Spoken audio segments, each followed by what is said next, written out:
Hey everyone, and welcome to this week's coach learning session where we're going to dive into the essentials, the 10 essentials that we need as a coach to launch our coaching business and to get it off the ground. This is a great session for anybody who is new to coaching, who is a new coach and developing their business, or if you're thinking about becoming a coach and you're not too sure what you need to have in place in order for you to succeed in a new career or a side hustle or something you do on the side. Then this will be the session for you to start to think about what you need to set up and establish a coaching practice. Now, you will need these 10 things in place. So if you're an existing coach and you don't have one of these essentials and you're struggling, then this could be the answer to your problems. Every coach should have these 10 essentials that we're going to go through today. If you're tuned in, please say hi. Let me know you're here. I'll pop your comments on the screen. Any questions you have as we go through today, drop them in the comments box, and I'll be happy to answer each and every one of them. I can see we've got Adele tuned in. Adele, thank you so much for being here and supporting. I really appreciate it. If there's anything that you want to drop in and feed to our audience today, please do so. The comments box is there for you. So what are we going to be looking at in today's session? So normally we go deep into some models or some tools and things we can use within our coaching. Today we're actually going to strip it to the basics. We're going to go back to the beginning and look at the 10 key essentials we need for starting up. And as I mentioned, we need to have these 10 things in place if we are a practicing coach. If we don't, then this could be a sign of why we're struggling to get our business off the ground. So then we're going to look at, after the 10 key essentials, is just to think about a startup checklist that you can build for yourself and an action plan to move forward to help your business grow. So I'm going to see if we've got any people tuning in. I can see people tuned in. If you're here, please don't be shy. Say hello. Let me know if there's any questions you have or any thoughts as we go through today's session. We're happy to work you through this. So what's the first thing? So the first question I want to ask you before we dive into the 10 essentials is, what do you believe you need to start your coaching business? So if I was to ask you, what are the coaching essentials? What are the essentials you need to start up a coaching practice? What would you write right now? Let's see where your knowledge is at on this topic. What do you need to set up a coaching business? Let me know in the comments box.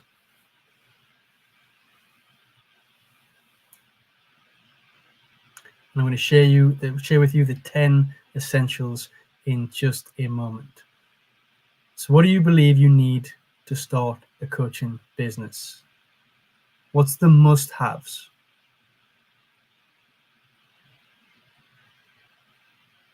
And if you're an existing coach and you're watching this, what do you have in your coaching business right now that you couldn't operate without?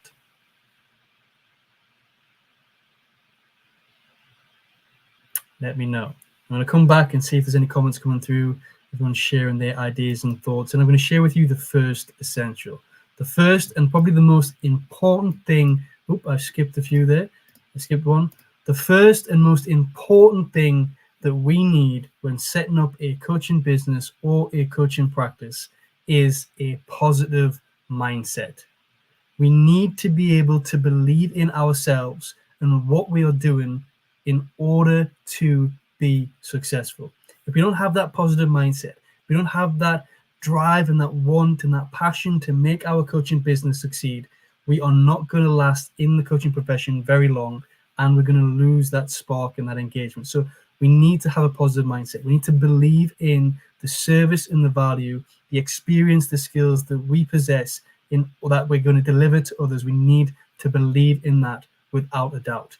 Our self-belief needs to be far much higher than everybody else's doubt about your ability. So your belief needs to be far more higher than everybody else's doubt. Dad, I can see you're tuned in. Thank you so much for being here. Great to see you. If you have any questions, please let me know. Saying it's interesting. Thank you for that. I appreciate it. So first of all, positive mindset. You need to believe in yourself and what you are setting out to achieve.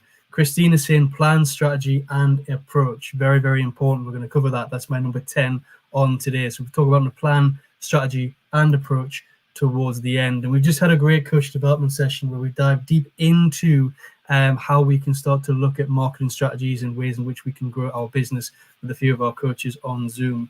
So keep an eye out for them. Anybody who wants to join those in the future. The second thing we need, and this is a bit controversial, a lot of people will be for and against this. So the first thing we need is a positive mindset. We need to believe without self-doubt in what it is that we're doing. The second thing we need is certification and accreditation.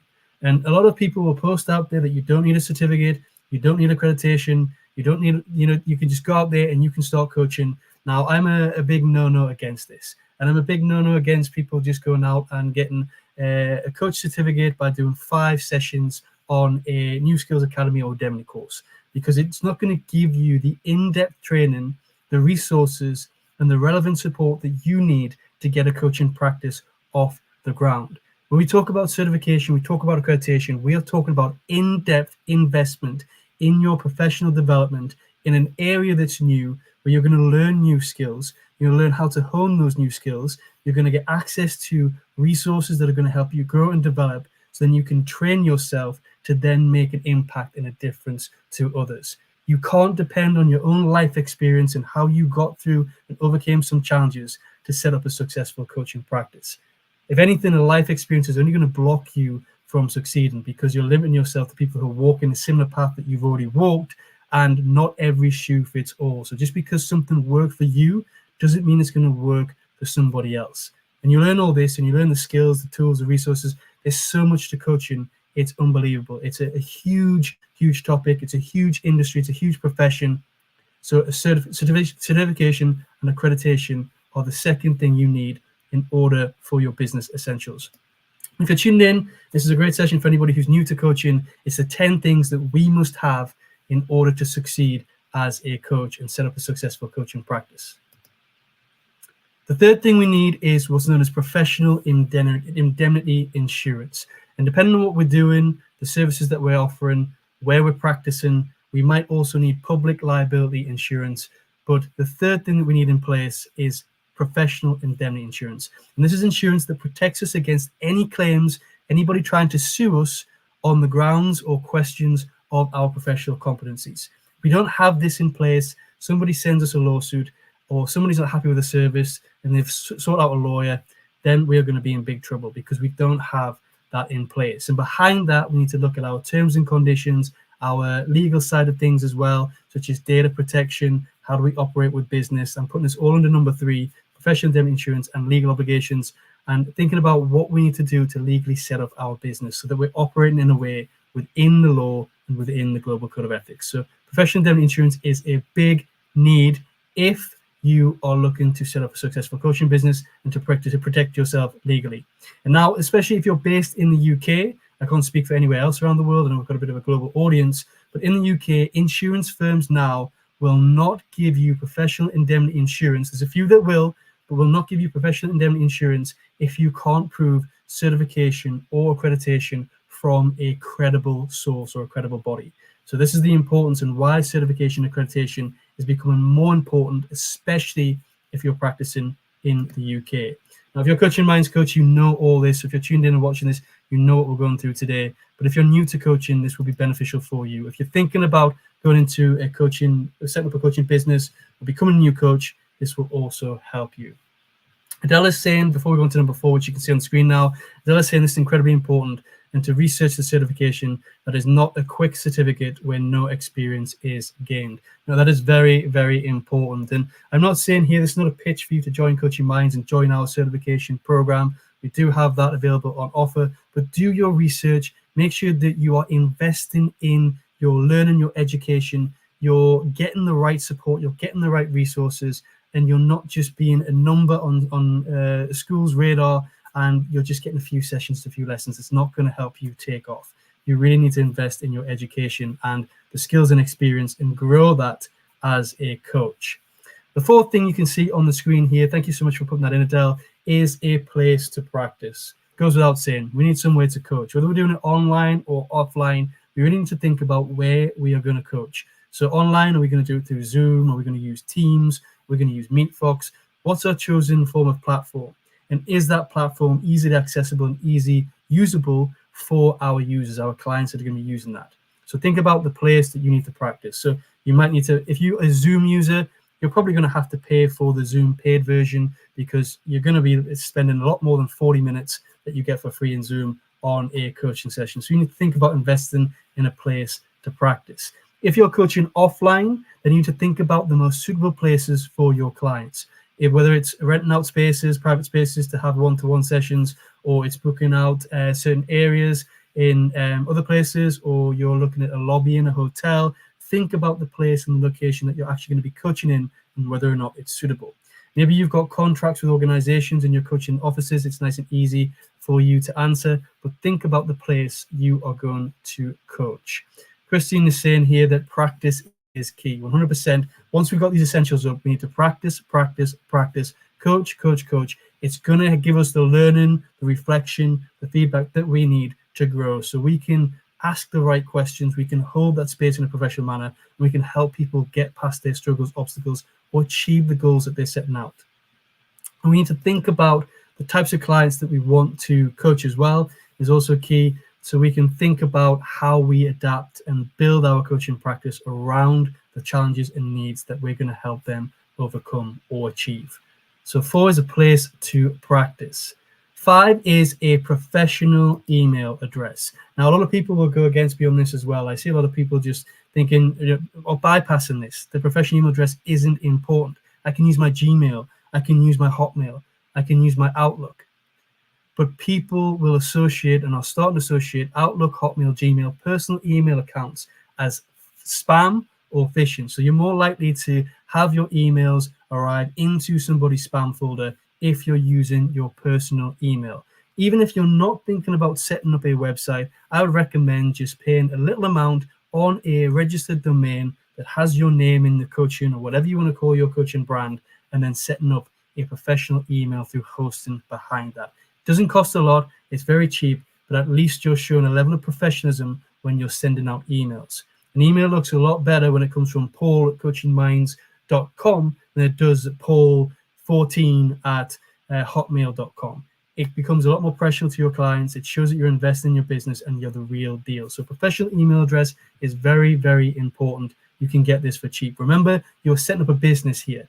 And yes, it's good to cut costs and get things for free, but you need to understand where it's important to actually invest some finance in this, because it's going to be beneficial for your brand and the future going forward. Joyce is saying, invest in a place where you get a community that supports you too as a coach. 100%. That's what you get in a certification accreditation. Look for the community support that you get and the support that you get after your accreditation and certification as well. That's also important. So think about a professional email address. Think about how you come across. If you're trying to get joint ventures and partnerships with organizations and companies, think about the type of email address that they want to see. Increase your chances of your email landing in somebody's inbox if you haven't emailed before, rather than their spam. So think about a professional email address. Very, very important. The next one is a way to manage appointments. Now, we talked about having something in place, a place to coach, Zoom, offline, online. But how do people actually book you? How can people see your availability, your calendar? And there's lots of free software out there, the most famous being Calendly. We use MeetFox at Coaching Minds, but there's other things out there. There's something called OneShub as well. And a lot of stuff. Just Google software, but make sure you do the due diligence. Have a look that it has the right GDPR place, confidentiality in places, and it protects the data that's being used through there. Check the real deal. Check that they they have everything in place and they're operating within regulations. But essentially, Calendly is quite safe. Start off with Calendly, nice easy one. It's free. Unless you want to add your own brand, then you have to pay, and there's other services and other types there. Or go to MeetFox as well. They offer the same. But essentially, you want to have something where people will be able to book you and you can manage your appointments. It makes it easier for you than going back and forth with a WhatsApp message or a Facebook message or an email saying, are you free this day? Actually, no, I'm not. I can give you availability this day. But what about this? So a way in which people can book you for appointments. Definitely essential as a coach. Next one goes without saying, you will need a mobile phone and a laptop, especially if you're coaching online. Doing online coaching, you need general working equipment with a good internet connection. If you don't have a good internet connection, you're going to struggle to deliver one-to-one sessions. You're going to lose rapport with the client, and it's not going to work for you. So you need to invest in a mobile phone so you can keep up to date with business. You need to have a laptop so you can, maybe use Excel to save your database or whatever you do for your CRM or your system in which you store details. how you're going to email, get back and forth. You need that relevant equipment and a good internet connection. Again, goes without saying. If you've got any questions on any of this, let me know. You don't have to have the latest iPhone and the latest HP or Apple Mac or whatever. Just working equipment with an internet connection. So make sure you have that in place before you think about becoming a coach, because it is the essential tools. Now, another one that is often overlooked and not talked about, but it's business cards. Whether electronic or printed, it shows how serious you are about your business. If you have a business card, when you're going to networking events, you always often share business cards. Whether, again, I said it's electronic tap or whether you're giving out printed cards, you need to find a way to have a business card. You need to get them printed. You need to get one developed. If it's an electronic one, you need to have that. And again, on that business card, you can have your professional email. You can have your website or link to a landing page that I'm going to share with you shortly. You can put a QR code for people to scan, and that can have all your details on. With your logo, again, it's showing a level of professionalism, and a lot of coaches overlook and don't think they need business cards. And if you're in that mindset, you don't think you need business cards, then I want you to question yourself, are you at the right level of professionalism to deliver your coaching practice? Because business cards are essential within business, within the corporate world, and it's very important. And if you're saying, I don't go to networking events, I don't connect with enough people, then maybe you need to think about getting out there more to help grow your business. Go to places where you can give business cards. Go to places where you can network and connect with people. Have something electronic that you can send to people too. We'll talk about that in a second. But business cards are an essential, especially if you're doing offline events and you're connecting with people. If you're hosting seminars, workshops, masterclasses, whatever it is, if you're looking to get your networking event, you're looking to get a joint venture, a partnership, then the business card is the best thing you can hand across. It looks a lot better than leaflets and things like that. So think about business cards because it shows that you're being professional. The next thing is a website or a landing page. Essentially what we're talking about here, and I'm not going to go into detail because I did a whole detail on how to build a startup website, a coaching website, and the options that are out there available for you. You can go on YouTube, you can go on our hub and check that out. But essentially what we need as a startup is essential is a digital space where people can learn and read about what we do.